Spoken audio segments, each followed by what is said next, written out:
नमस्कार सर्वांचे. महालक्ष्मी एंटरप्राइजेसमध्ये मी गणेश पुन्हा एकदा आपले स्वागत करत आहे.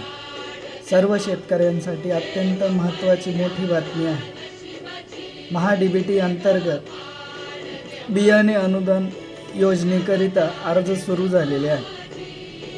या योजनेअंतर्गत आपण सोयाबीन, कारले, तूळ, भुईमूग, सूर्यफूल इत्यादी पिकांच्या बियाणांसाठी अर्ज करू शकतात. अर्ज करण्याची अंतिम मुदत 24 मे 2026 ही आहे. तर त्यापूर्वी आपले सर्वांचे अर्ज भरून घ्या. या योजनेअंतर्गत 40 ते 50% बियाणांसाठी अनुदान दिले जाते. अर्ज करण्यासाठी फार्मर ID, आधार कार्ड, 7/12, बँक पासबुक गोष्टी आवश्यक आहेत. तर आजच आपला अर्ज भरून बियाणांच्या अनुदानासाठी पात्र व्हा. अर्ज करण्यासाठी संपर्क करा. महालक्ष्मी एंटरप्राइजेस, सदाफळ गल्ली, पंचमुखी महादेव मंदिर शेजारी, राहत. धन्यवाद.